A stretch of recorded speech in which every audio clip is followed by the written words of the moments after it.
Hi കൂട്ടുകാരെ, പുതിയൊരു വീഡിയോയിലേക്ക് എല്ലാവർക്കും സ്വാഗതം. അങ്ങനെ രഘു വന്നിരിക്കുകയാണ്. രഘുവിനോട് വളരെ മോശമായ രീതിയിൽ തന്നെ സുശീല സംസാരിച്ചും കൊണ്ടിരിക്കുകയാണ്. രഘുവിനോട് പറയാണ്, അതെ, നിൻ്റെ അനുഭവം എന്ന് പറയുന്നവൾക്ക് അവിടെ ആരൊക്കെയോ രഹസ്യക്കാരന് വരുന്നുണ്ടെന്ന് പറഞ്ഞപ്പോൾ എൻ്റെ മകൻ ആ രഹസ്യക്കാരനാവാൻ നോക്കിയതാണെന്ന് പറയുമ്പോൾ ഉടൻ തന്നെ സുശീലയുടെ ഈ കുടങ്ങുമഴ്ത്തുന്ന ഈ പണി എൻ്റെ അടുത്ത് വേണ്ട എന്ന് അവിടെ പറയുന്നു കേട്ടോ. അപ്പോഴാണ് ശ്യാമും സത്യനും പ്രതിഭയും കൂടി കയറി വരുന്നപ്പോഴേക്കും സോനയും ഇറങ്ങി വരികയാണ്. അപ്പോൾ ഉടൻ തന്നെ സത്യനെ കാണുമ്പോൾ, സത്യ, എന്താണ് ഇന്നലെ രാത്രി ഉണ്ടായത്? അത് കേൾക്കുന്നതിനോട് കൂടി രഘുവേട്ട, ഞങ്ങളോട് ക്ഷമിക്കണം, ഇതിൻ്റെ സത്യാവസ്ഥ എന്താണെന്ന് ഞങ്ങൾ പറഞ്ഞിട്ടുണ്ട് അനുചേച്ചിയോട് ചോദിച്ചാൽ എല്ലാം അറിയാം. അപ്പോൾ ഇപ്പോഴെന്തായി പറയുന്നത്? ആ അവിഹിതത്തെക്കുറിച്ചൊക്കെ പിന്നെ എൻ്റെ അമ്മ പറഞ്ഞല്ലോ. എൻ്റെ അമ്മ ആരാണെന്ന് ഞങ്ങൾ വ്യക്തമായി രഘുവേട്ടനോട് ഞങ്ങൾ പറഞ്ഞു തരേണ്ട ആവശ്യമില്ലല്ലോ.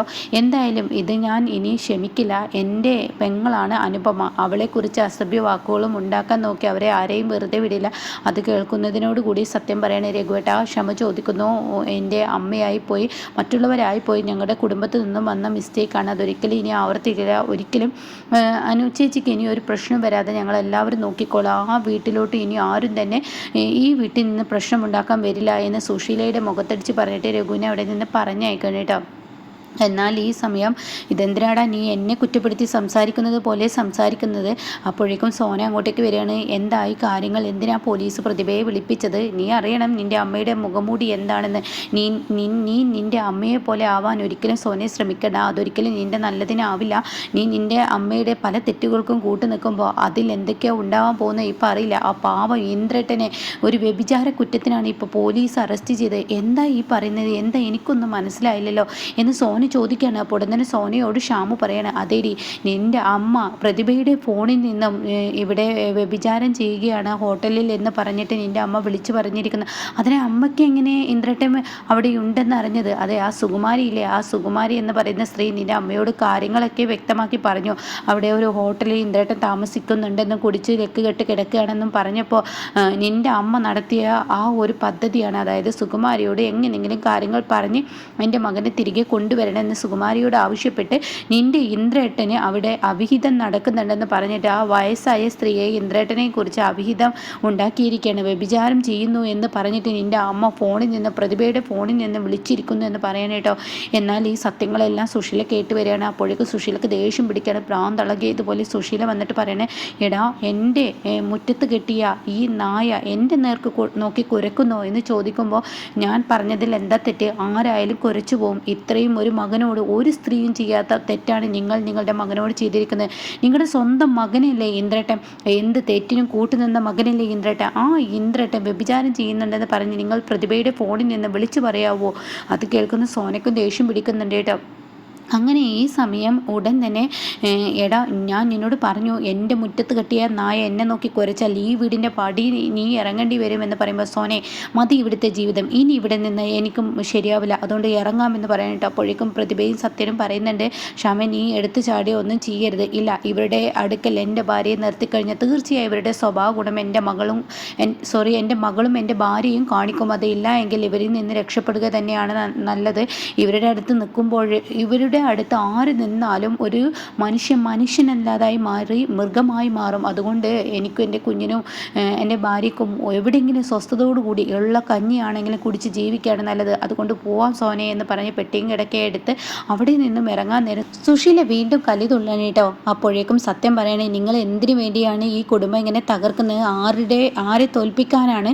ആരോടാണ് നിങ്ങൾക്ക് ഈ വൈരാഗ്യം? അനുചേച്ചിയോടോ എന്ന് ചോദിക്കുമ്പോൾ ഉടൻ തന്നെ ശ്യാമു പറയണേ, അതെ, ഇവർക്ക് ഭ്രാന്താണ്. സ്വന്തം മക്കൾ നശിച്ചാലും വേണ്ടില്ല, മരുമകൾ നശിച്ചു കണ്ടാൽ മതി എന്നുള്ള ആ മനോഭാവമാണ്. ഇവരൊരിക്കലും ഇവരുടെ അടുത്ത് ഒരു മരുമക്കളും ചേരില്ല. അതുകൊണ്ട് പോവുക തന്നെയാണ് നല്ലത്. അപ്പോൾ സോന പറയുന്നത് ശരിയാണ്. എന്തിനു വേണ്ടിയാണ് നിങ്ങൾ സ്വന്തം ഇന്ദ്രേട്ടനെ ഇതിൽ കുരുക്കിയത്? അത് കേൾക്കുന്ന സുശീല പറയണം, ഞാൻ എൻ്റെ മകനെ എനിക്കിഷ്ടമുള്ളത് ചെയ്യും, അത് ചോദിക്കാൻ നീ ആരെടാ എന്ന് വീണ്ടും ചോദിക്കുമ്പോൾ അവിടെ നിന്നും ഷ്യാമ പറയാണ്, ഞാൻ ഇനി ഇവിടെ വിലയില്ലാത്ത വീട്ടിൽ എനിക്ക് നിൽക്കേണ്ട ആവശ്യമില്ല, ഞാനിവിടെ നിന്ന് പോവുകയാണ് എന്ന് പറഞ്ഞിട്ട് അവിടെ നിന്നും നിന്നും ഇറങ്ങാൻ നേരം കാണാം ആ സമയം ഇന്ദ്രൻ കയറി വരുന്നത് കേട്ടോ. ഇന്ദ്രനാണെങ്കിലോ ശ്യാമും സോനയും ഇറങ്ങുന്നത് കാണുമ്പോൾ അത് കണ്ടു നിൽക്കാൻ ഇന്ദ്രന് കഴിയില്ല. അപ്പോൾ ഇന്ദ്രൻ ചോദിക്കുകയാണ്, എങ്ങോട്ടാണ് നിങ്ങൾ പോകുന്നത്? എന്നെ ഈ വീട്ടിലോട്ട് വിളിച്ച് ക്ഷണിച്ചിട്ട് നിങ്ങൾ എങ്ങോട്ടാണ് ഈ പോകുന്നതെന്ന് ചോദിക്കുമ്പോൾ ഇന്ദ്രനോട് സോന പറയണേ, ഇല്ല ഇന്ദ്രേട്ടാ, ഇനി ഇവിടെ നിന്നാൽ ശരിയാവില്ല. അമ്മ ശ്യാമേട്ടനെ ഒരുപാട് പ്രാവശ്യമായി അപമാനിക്കുന്നു, അതുകൊണ്ട് തന്നെ ഒരിക്കലും ഞാനിവിടെ നിൽക്കില്ല എന്ന് പറയണ. ഇത് കേൾക്കുന്ന ഇന്ദ്രൻ പറയണേ, ഇത് ഞാൻ വാങ്ങിയ വീടാണ്, അതുകൊണ്ട് ഇവിടെ ആര് നിൽക്കേണ്ട എന്ന് തീരുമാനിക്കുന്നത് ഞാനാണ്. എന്നെ വിളിച്ചു വരുത്തിയിട്ട് ഒരിക്കലും നിങ്ങൾ ഇവിടെ നിന്ന് ഇറങ്ങാൻ പാടില്ല, അതുകൊണ്ട് കയറിപ്പോ എന്ന് പറയാനേട്ടോ. എന്നാൽ അവരങ്ങ് അകത്തോട്ട് കയറി പോകുമ്പോൾ ഉടൻ തന്നെ സുശീല പറയണേ, അതെ ഞാനൊരു കാര്യം ചോദിക്കട്ടെ നിങ്ങളോട്, ഇന്ദ്രനോടാണ് ഇത് ചോദിക്കുന്നത്. അതെ ഞാനൊരു കാര്യം എന്നോട് ചോദിക്കട്ടെ, നിൻ്റെ അളിയനും അതുപോലെ നിൻ്റെ അനിയനും കൂടി ഈ വീട്ടിലോട്ട് നിന്നെ വിളിച്ചു കൊണ്ട് വന്നിരിക്കുന്നത് നീ എന്ത് തീരുമാനം എടുക്കാനാണോ, ഈ സുശീലക്ക് നേർക്ക് തീരുമാനം എടുക്കാനാണോ എന്ന് ചോദിച്ച് സുശീല വീണ്ടും അവിടെ സംസാരിക്കാൻ നിൽക്കുകയാണ് കേട്ടോ. അപ്പോഴേക്കും ഇന്ദ്രൻ പറയണേ, ആ തീരുമാനം എടുക്കും എന്ന് പറയാം കേട്ടോ. എന്നാൽ ഈ സമയം അപ്പോഴേക്കും സത്യൻ അവിടെ നിന്ന് വിളിച്ചു കൊണ്ടുപോവാണ്. ഇന്ദ്രേട്ട, ആവശ്യമില്ലാത്തവരോട് സംസാരിച്ചിട്ട് യാതൊരു കാര്യവുമില്ല, ബുദ്ധിയും ബോധമുള്ളവരോട് സംസാരിച്ചിട്ടല്ലേ കാര്യം, അല്ലാത്തവരോട് സംസാരിച്ചിട്ട് കാര്യമില്ല ഇന്ദ്രേട്ട എന്ന് പറഞ്ഞിട്ട് ഇന്ദ്രനെ അകത്തോട്ട് കൊണ്ടുപോകുമ്പോൾ സുശീല പറയണേ, അവിടെ നിൽക്ക്, നിന്നോട് ഞാൻ ചോദിക്കട്ടെ, നാളെ നിൻ്റെ അന്തിമ തീരുമാനമെടുക്കുന്ന ദിവസമാണല്ലോ, ആ മൂദേവിയുമായിട്ടുള്ള ആ ഒരു ഡിവേഴ്സ് ആണല്ലോ, അവൾ ചെയ്ത തെറ്റ്, എല്ലാ തെറ്റുകളും എൻ്റെ നേർക്ക് നീ വലിച്ചെടുക്കാൻ ശ്രമിക്കുമ്പോൾ നീ എന്തെങ്കിലും ചിന്തിച്ചിട്ടുണ്ടേടാ എന്ന് പറഞ്ഞിട്ട് അങ്ങ് ദേഷ്യപ്പെടണം കേട്ടോ. ഉടൻ തന്നെ ഇന്ദ്രൻ പറയണേ, ആ നാളെ അന്തിമ തീരുമാനം ഞാൻ എടുക്കും, ആ തീരുമാനത്തിൽ പലരും ഇവിടെ വെന്തൊരുങ്ങും, പലവരുടെയും കുഴിവെട്ടുന്ന ദിവസമാണ് നാളെ എന്ന് പറയുന്നത് കേട്ടോ.